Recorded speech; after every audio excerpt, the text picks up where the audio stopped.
পদ্মা সেতু প্রকল্পের আনুষ্ঠানিক সমাপ্তি ঘোষণা করবেন প্রধানমন্ত্রী। মাওয়ায় সমাবেশ বিকেলে, সন্ধ্যায় যাবেন টুঙ্গিপাড়ায়। বাঁধ ভেঙে নতুন এলাকা প্লাবিত গাইবান্ধায়। সিরাজগঞ্জ ও টাঙ্গাইলে তীব্র ভাঙন, বৃষ্টি বন্যার অজুহাতে বাড়তি নিত্যপণ্যের দাম। বাজেটে ঘাটতি মেটাতে বিদেশি উৎস নয় সঞ্চয়পত্র বিক্রি করে ঋণের পরামর্শ ডক্টর ফরাসউদ্দিনের। টেকসই দুর্নীতি বিরোধী অভিযানের তাগিদ। দেখছিলেন সংবাদ শিরোনাম, এবার বিস্তারিত। এদিকে যুক্তরাজ্যের পার্লামেন্ট নির্বাচনে টানা চতুর্থবারের মতো জয় পেয়েছেন বঙ্গবন্ধু শেখ মুজিবুর রহমানের নাতনি tulip Siddique. Hampstead and Highgate আসন থেকে লেবার পার্টির ব্যানারে 23,432 ভোট পেয়ে জয়ী হন টিউলিপ সিদ্দিক। নিকটতম প্রতিদ্বন্দ্বী কনজারভেটিভ পার্টি ডন উইলিয়ামস পেয়েছেন 8,462 ভোট। ইলং, সেন্ট্রাল অ্যান্ড অ্যাক্টন থেকে 22,340 ভোটে বিজয়ী হয়েছেন লেবার পার্টির রূপা হক। নিকটতম প্রতিদ্বন্দ্বী কনজারভেটিভ পার্টির জেমস উইন্ডসর পেয়েছেন 8,345 ভোট। বেথানল, গ্রিন অ্যান্ড স্টেম্পি থেকে 15,896 ভোটে নির্বাচিত হন লেবার পার্টির রোশনারা আলী। নিকটতম প্রতিদ্বন্দ্বী স্বতন্ত্র প্রার্থী আজমল মনসুর পেয়েছেন 14,207 ভোট। এবারের নির্বাচনে লেবার পার্টি থেকে 8 জন সহ বিভিন্ন দলের ব্যানারে প্রার্থী হন বাংলাদেশি বংশোদ্ভূত 34 জন। পপুলার অ্যান্ড লাইম হাউস আসনের 18,535 ভোটে টানা দ্বিতীয়বার নির্বাচিত হয়েছেন লেবার পার্টির আফসানা বেগম। এর মধ্যে রোশনারা আলী, রূপা হক, টিউলিপ সিদ্দিক আর আফসানা বেগম। অভিবাসীদের তাড়ানোর পক্ষে সোচ্চার লেবার পার্টির কিয়ার স্টারমার নির্বাচনের আগে বাংলাদেশিদের নিয়ে বিরূপ মন্তব্য করে সমালোচনার জন্ম দেন। এতে বেকায়দায় পড়ে যান বাংলাদেশি বংশোদ্ভূত প্রার্থীরা। পদ্মা সেতু প্রকল্পের আনুষ্ঠানিক সমাপ্তি ঘোষণা করবেন প্রধানমন্ত্রী শেখ হাসিনা। এ উপলক্ষে বিকেলে মাওয়া প্রান্তে সুধী সমাবেশে অংশ নেবেন। পরে সন্ধ্যায় গোপালগঞ্জের টুঙ্গিপাড়ায় উদ্দেশ্যে রওনা হবেন তিনি। প্রধানমন্ত্রীর সফর কেন্দ্র করে মাওয়ায় বইছে উৎসবের আমেজ। এর মধ্যে জেলা প্রশাসন ও সকল দপ্তরের অংশগ্রহণে সমন্বয় সভা হয়েছে। প্রধানমন্ত্রীকে বরণ করতে নেওয়া হয়েছে প্রয়োজনীয় সব ব্যবস্থা। প্রধানমন্ত্রীর আগমনের অপেক্ষায় এলাকাবাসী। নিরাপত্তা জোরদার করা হয়েছে পুরো এলাকায়। নজরদারিতে আইনশৃঙ্খলা বাহিনীর বিভিন্ন ইউনিট। মাওয়া প্রান্তে এই সুধী সমাবেশে 2 থেকে 2,500 সুধীজন অংশ নেবেন বলে আশা করা হচ্ছে। বিভিন্ন পর্যায়ের অতিথিদের সাথে থাকবেন প্রকল্প সংশ্লিষ্টরাও। 2022 সালের 25 জুন সড়ক পথের কাজ শেষ হয়। পরে 2023 সালের 10 অক্টোবর চালু হয় প্রকল্পের রেলপথ। দর্শক, মুন্সিগঞ্জের মাওয়ায় পদ্মা সেতু প্রকল্পের সমাপনী অনুষ্ঠানের খবর সংগ্রহে রয়েছেন বিশেষ প্রতিনিধি রোকনুজ্জামান। চলে যাচ্ছি তার কাছে। রোকন, পদ্মা সেতু প্রকল্পের সমাপনী আয়োজন কেমন দেখছেন? কখন পৌঁছাবেন প্রধানমন্ত্রী? বিস্তারিত জানাবেন। হ্যাঁ মামুন, আমি এই মুহূর্তে রয়েছি পদ্মা সেতু মুন্সিগঞ্জের মাওয়া প্রান্তে। এখানেই যে পদ্মা সেতুর প্রকল্পের সমাপনী অনুষ্ঠানটি অনুষ্ঠিত হবে। আমার সামনেই দেখতে পাচ্ছেন যে এই পাশ দিয়েই সমাবেশে যোগ দিতে লোকজন আসছেন। যদিও এটি জনসভা নয়, সেই কারণে, এবং সকাল থেকেই কিন্তু এখানে বৃষ্টি হচ্ছে, থেমে থেমেই বৃষ্টি হচ্ছে, ফলে লোকজনের উপস্থিতি সুধী সমাবেশে যে এরকম লোকজনের উপস্থিতি হয় সেই রকম সুধী সমাবেশের তাদের এলাকার গণ্যমান্য থেকে শুরু করে মুন্সিগঞ্জ এবং গোপালগঞ্জ, শরীয়তপুর, মাদারীপুর এসব জেলার সুধী সমাবেশের গণ্যমান্য নেতা এবং আওয়ামী লীগের বিভিন্ন পর্যায়ের নেতা এবং সমাজের বিভিন্ন শ্রেণীর নেতৃবৃন্দ তারা যোগ দিচ্ছেন। এবং আপনি জানেন যে আজকের এই অনুষ্ঠানটি যে কারণে পদ্মা সেতুর উদ্বোধনের 2 বছর পরে এই প্রকল্পের সমাপনী অনুষ্ঠানটি হতে যাচ্ছে, সেটি হচ্ছে যে পদ্মা সেতুর কিন্তু মূল পর্বের কাজ শুরু হয়ে যাওয়ার পরও, অর্থাৎ যেটি পদ্মা সেতু চালু হয়ে যাওয়ার পরও নদী শাসন এবং রেল সংযোগের কাজ কিছু বাকি ছিল। যেই প্রকল্পের কাজটি পরপর 2 বার, অর্থাৎ 30 জুন, প্রথমে 2022-এর 23-এর 30 জুন, তারপর 2024-এর 30 জুন পর্যন্ত, এবার 2 বছর বাড়ানো হয়েছিল এই প্রকল্পের কাজগুলো শেষ করার। সর্বশেষ গত 30 জুনের মধ্যে পদ্মা সেতুর সমস্ত প্রকল্পের কাজ, অর্থাৎ ব্রিজ থেকে শুরু করে নদী শাসন এবং রেল সংযোগ সমস্ত প্রকল্পের কাজই শেষ হয়েছে। এবং এই শেষের মধ্য দিয়ে, এই সমাপনী অনুষ্ঠানের মধ্য দিয়ে আসলে সেটি উদযাপন করা হচ্ছে। আপনি জানেন যে প্রধানমন্ত্রী শেখ হাসিনা এই অনুষ্ঠানে যোগ দিবেন বিকাল 4টা নাগাদ। এই সুধী সমাবেশে যোগ দিয়ে তিনি সুধী সমাবেশ শেষ করে এই সড়ক পথেই আবার তিনি গোপালগঞ্জ টুঙ্গিপাড়ার উদ্দেশ্যে যাবেন। টুঙ্গিপাড়ায় যে জাতির জনক বঙ্গবন্ধুর সমাধিসৌধে শ্রদ্ধা নিবেদন শেষে 2 দিনের সফরে তিনি বেশ কিছু অনুষ্ঠানে যোগ দেবেন। তার মধ্যে একটি প্রাথমিক বিদ্যালয়ের পরিদর্শন সহ স্থানীয় আওয়ামী লীগের সাথেও তার একটি সভা হওয়ার কথা রয়েছে। রোকন, আপনাকে অসংখ্য ধন্যবাদ। অতিবৃষ্টি আর উজানের ঢলে বাঁধ ভেঙে তলিয়ে গেছে গাইবান্ধার নতুন নতুন এলাকা। জামালপুর ও কুড়িগ্রামের বন্যা পরিস্থিতি আগের মতোই। তীব্র ভাঙন দেখা দিয়েছে সিরাজগঞ্জ ও টাঙ্গাইলের নদী তীরবর্তী এলাকায়। দুর্ভোগে কয়েক লাখ মানুষ। এদিকে আর বৃষ্টি না হওয়ায় সিলেটের পরিস্থিতি উন্নতির দিকে। প্রতিনিধিদের পাঠানো তথ্যচিত্রে দেখুন ডেস্ক রিপোর্ট। কয়েকদিনের ভারী বর্ষণ ও উজানের পাহাড়ি ঢলে গাইবান্ধার ব্রহ্মপুত্র ও ঘাঘট নদীর পানি বাড়ছে। বাঁধ ভেঙে নতুন নতুন এলাকা প্লাবিত হয়েছে। পানিবন্দী কয়েক হাজার মানুষ। তবে তিস্তা ও করতোয়া নদীর পানি এখনো বিপদ সীমার নিচে। তিস্তার পানি আবারও বাড়তে থাকায় তলিয়ে গেছে সুন্দরগঞ্জের হরিপুর, কাপাসিয়া, তারাপুরের বিভিন্ন এলাকা। শিশু ও বয়স্কদের নিয়ে বিপাকে বন্যার্তরা। হঠাৎ করে এমন ভাবে পানিটা বাড়ছে, মানে কি টানি কিছুই টানার মনে সময় পাইতেছি না। হ্যাঁ, এইদিকে মনে হয় যে পালে হারি ভেসে যায়, এদিকে মনে হয় যে চকি তোলা করা লাগে, ধানের বস্তা সরান লাগে, হ্যাঁ গরু সরান লাগে, গরু বান্ধব নিয়ে আসা লাগে, বিভিন্ন সমস্যা, খুবই সমস্যা। বাড়ি থেকে বের হলেই পানি, এই পানির মধ্যে তো আর কোনো কিছু করা সম্ভব না। গরু ছাগল বাচ্চা কাচ্চা নিয়ে খুব অসুবিধার মধ্যে আছে। সরকারি সাহায্য পালে না বেশি আমাদের না উপকার হলে হয়, মানে খাওয়া দাওয়ার অসুবিধা হয়েছে। জামালপুরের বন্যা পরিস্থিতি আরো অবনতি হয়েছে।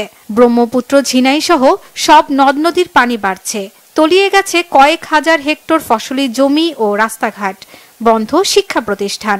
বাড়িঘরে পানি ওঠায় আশ্রয় কেন্দ্রই তাদের একমাত্র ভরসা। উজানের ঢলে বাড়ছে যমুনার পানি। সিরাজগঞ্জের বিভিন্ন পয়েন্টে চলছে ভাঙন। এক সপ্তাহের ব্যবধানে এ অঞ্চলের 1.5 শতাধিক বাড়িঘর স্থাপনা নদী গর্ভে বিলীন হয়েছে। আতঙ্কে এলাকাবাসী। কুড়িগ্রামের ব্রহ্মপুত্র, ধরলা, তিস্তা সহ 16টি নদ নদীর পানি বাড়ছেই। নতুন করে প্লাবিত হয়েছে নদী তীরবর্তী 6টি উপজেলা। বন্ধ রয়েছে চিলমারি থেকে রৌমারীগামী ফেরি চলাচল। আশ্রয় কেন্দ্রে ছুটছে মানুষ। তাকিয়ে আছে ত্রাণ সহায়তার দিকে। মানুষের এই মুহূর্তে খাদ্য সংকট দিয়েছে, বিশেষ করে এই মুহূর্তে শুকনো খাবার দেওয়া জরুরি এবং শিশু খাদ্য। সেই সাথে এখন পর্যন্ত আমি যেটুকু জানি যে সরকারিভাবে পর্যাপ্ত ত্রাণ মানুষের হাতে ইউনিয়ন পরিষদের মাধ্যমে পৌঁছায়নি। এটিতে দ্রুতগতিতে ব্যবস্থা নেওয়া না হয় তাহলে পরিস্থিতি মারাত্মকের দিকে যাবে। এদিকে সুরমা, কুশিয়ারা সহ সিলেটের সব কয়টি নদীর পানি কমতে শুরু করায় পরিস্থিতি উন্নতি হয়েছে। পানি কমতে থাকায় বাড়িঘরে ফিরছে স্থানীয়রা। তবে এখনো স্বাভাবিক হয়নি গ্রামীণ সড়ক যোগাযোগ ব্যবস্থা। টাঙ্গাইলে বৃষ্টি অব্যাহত থাকায় জেলার সবকটি নদীর পানি বাড়ছে। নতুন করে তলিয়েছে কালিহাতী ও সদর উপজেলার কয়েকটি গ্রাম। দেখা দিয়েছে ভাঙনও। শর্মিলা কেয়া, বাংলাভিশন নিউজ ডেস্ক। থামছেই না পেঁয়াজের ঝাঁজ। কেজিতে 10 টাকা বেড়ে বিক্রি হচ্ছে 110 টাকায়। অস্বাভাবিকভাবে বেড়েছে আলু, বেগুন সহ বেশিরভাগ সবজির দাম। দাম বাড়ার পেছনে বৃষ্টি ও বন্যার অজুহাত বিক্রেতাদের। কেজিতে 20 থেকে 50 টাকা বেড়েছে সব ধরনের মাছের দাম। নতুন করে বাড়েনি মুরগির দাম। কোনোভাবেই ঠেকানো যাচ্ছে না রান্নার নিত্য অনুষঙ্গ পেঁয়াজের দামের ঊর্ধ্বগতি। গত সপ্তাহের তুলনায় 20 টাকা বেড়ে সেঞ্চুরি পার করে দাম ঠেকেছে 110 টাকায়। আলুর দামও বেড়েছে অস্বাভাবিকভাবে। এতে দিশেহারা ক্রেতারা। আলু তো মনে করেন 70 টাকা, পেঁয়াজ 120 টাকা করে। আর কি করার আছে, দাম বাড়তেছে, কিনে খাইতেছি, কিছু করার নেই। পেঁয়াজ আপনার এখন 100 টাকা, 105 টাকা চলতেছে। পাইকারি আমাদের 95-100 টাকা কিনা পড়ে। গত সপ্তাহে কম ছিল, গত সপ্তাহে আপনার ছিল 85-90 টাকা। এই সপ্তাহে বাড়ছে পেঁয়াজ আপনার 3 দিনে বাড়ছে। বেগুন 100 টাকা কেজি, কি খাবেন বলেন? কোনো খাওয়ার কিছু আছে এই দেশে? আমি সরকারি থেকে করি, আমার বেতন বাড়ে না 1 টাকাও। বেতন বাড়ে না কিন্তু সব কিছু দাম বাড়ছে। সবজির দামও কেজিতে 60 থেকে 100 টাকায় ওঠানামা করছে। গত সপ্তাহের তুলনায় কেজিতে 20 থেকে 25 টাকা বেড়েছে বেগুন, পটল, চিচিঙ্গা সহ বেশিরভাগ সবজির দাম। বৃষ্টির প্রভাবে আমদানি কমের অজুহাত বিক্রেতাদের। আমাদের বেতন বাড়ে নাই, কারো ইনকাম বাড়ে নাই, কিন্তু দ্রব্যমূল্য যে হারে বৃদ্ধি পেয়েছে সেই হারে জীবনযাত্রার মান অসহনীয় পর্যায়ে চলে গিয়েছে। বৃষ্টির আগে একটু দাম কমেছিল জিনিসপত্রের, বৃষ্টির পরে একটু বেশি দাম দেখা যায়। শাক, সবজি, তরিতরকারি সবই ঊর্ধ্বমুখী, মানে আমাদের ক্রয় ক্ষমতার বাইরে, হিমশিম খেতে হয়। স্বস্তি নেই মাছের বাজারেও। খাল বিলের মাছের পাশাপাশি দাম বেড়েছে চাষের মাছেরও। 20 থেকে 50 টাকা করে বাড়তি দাম নেয়ার অভিযোগ ক্রেতাদের। 4 কেজি ওজনের মাছ আসলে আপনার 500 থেকে 480 টাকা, এখন হলো 450 থেকে 60 টাকা। কোনটা কমেছে আমি তো বুঝি না, ওনারা বলছে এটা ঠিক না, মাছের দাম ঠিকই বেড়ে আছে। 100 গ্রাম বা 900 গ্রাম সাইজ হবে, এটার দাম তো অনেক বেশি বলে মনে হয়। এই সময় তো ইলিশ মাছের মৌসুম, এই সময় ইলিশ মাছের দাম আরও কম হওয়া উচিত। গত সপ্তাহ চেয়ে এই সপ্তাহ একটু হালকা একটু বেশি, কিন্তু বেশি একটা না। 20 টাকা কমে সোনালী 330 টাকা এবং 10 টাকা কমে ব্রয়লার মুরগি বিক্রি হচ্ছে 180 টাকা কেজিতে। তবে 50 টাকা বেড়ে গরুর মাংস বিক্রি হচ্ছে 800 টাকায়। মামুন আব্দুল্লাহ, বাংলা ভিশন, ঢাকা। দুর্নীতির বিরুদ্ধে সরকারের অভিযান টেকসই না হলে রাজস্ব আদায় প্রক্রিয়া জোরদার হবে না বলে মন্তব্য করেছেন বাংলাদেশ ব্যাংকের সাবেক গভর্নর ডক্টর মোহাম্মদ ফরাসউদ্দিন। ঋণখেলাপিদের বিরুদ্ধে কঠোর ব্যবস্থা নেওয়ার আহ্বান জানানোর পাশাপাশি তিনি মূল্যস্ফীতি নিয়ন্ত্রণে ব্যাংক ও বৈদেশিক উৎসের পরিবর্তে সঞ্চয়পত্র বিক্রি করে ঋণ নেয়ার তাগিদ দেন। জিয়াউল হক সবুজের রিপোর্ট।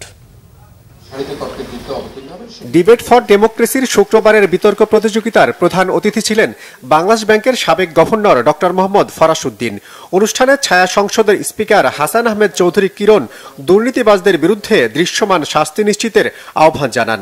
ডক্টর ফরাসউদ্দিনও দুর্নীতিবাজ ও অর্থ পাচারকারীদের ব্যাপারে সরকারকে সজাগ থাকার আহ্বান জানান। যতক্ষণ পর্যন্ত না দৃশ্যমানভাবে দুর্নীতির বিরুদ্ধে, এখন তো শুরু হয়েছে, কিন্তু এইটা কতদূর যায়, নাকি মাদকের সম্রাটদের মতোই আবার রাস্তা হারিয়ে ফেলে, সেটাও তো দেখতে হবে। খেলাপি একেবারে সঠিকভাবে পরীক্ষিত হলো 1,56,000 কোটি টাকা এবং প্রায় 50,000 কোটি টাকা সুদ মওকুফ। সুদ মওকুফটা অত্যন্ত আপত্তিজনক কাজ বলে আমি মনে করছি। ডক্টর ফরাসউদ্দিন বলেন, সরকার বাজেটে মূল্যস্ফীতি 6.5% মধ্যে নামিয়ে আনার যেই টার্গেট ঠিক করেছে তা অর্জন হবে না। বাজেট ঘাটতি পূরণে ব্যাংক থেকে টাকা ধার করাকে শাখের করাত বলে মন্তব্য করেন সাবেক এই গভর্নর। উচ্চ হারে সুদ দিচ্ছে সরকার এবং ব্যাংকের মালিক তথা বেসরকারি খাতের শিল্পপতিরা এই লাভ দিয়া তাদের কিন্তু থলি ভরছেন। আমার প্রস্তাব হলো এই উভয় খাত থেকে ঋণ করা খুব বড়ভাবে কমিয়ে ওই ঋণটা সেভিং সার্টিফিকেটে সংগ্রহ করব। আমি বলছি 1,15,000 কোটি টাকা কেন আমরা জনসাধারণের কাছ থেকে সংগ্রহ করি না? এটা সুবিধাটা হলো এটাতে কোনো মূল্যস্ফীতি নেই। বিতর্কে কুমিল্লা ভিক্টোরিয়া সরকারি কলেজকে হারিয়ে চ্যাম্পিয়ন হয় জগন্নাথ বিশ্ববিদ্যালয়ের বিতার্কিকরা। জিয়াউল হক সবুজ, বাংলা ভিশন, ঢাকা। সংবাদ শেষ করব, শিরোনামগুলো আরেকবার জানিয়ে। পদ্মা সেতু প্রকল্পের আনুষ্ঠানিক সমাপ্তি ঘোষণা করবেন প্রধানমন্ত্রী। মাওয়ায় সমাবেশ বিকেলে, সন্ধ্যায় যাবেন টুঙ্গিপাড়ায়। বাঁধ ভেঙে নতুন এলাকা প্লাবিত গাইবান্ধায়। সিরাজগঞ্জ ও টাঙ্গাইলের তীব্র ভাঙন, বৃষ্টি বন্যার অজুহাতে বাড়তি নিত্যপণ্যের দাম। বাজেটে ঘাটতি মেটাতে বিদেশি উৎস নয়, সঞ্চয়পত্র বিক্রি করে ঋণের পরামর্শ ডক্টর ফরাসউদ্দিনের। টেকসই দুর্নীতি বিরোধী অভিযানের তাগিদ। এই ছিল এখনকার মতো। পরের সংবাদ বিকেল 4টায়। এর আগে 3টা রয়েছে নিউজ টপ 10 দেখার আমন্ত্রণ রইল। এছাড়া বাংলা ভিশন সংবাদ ও সংবাদ সংশ্লিষ্ট অনুষ্ঠান দেখতে ভিজিট করুন www.bvnews24.com ও facebook.com/banglavisionnews এবং সাবস্ক্রাইব করুন youtube.com/banglavisionnews। এতক্ষণ সাথে থাকায় অসংখ্য ধন্যবাদ।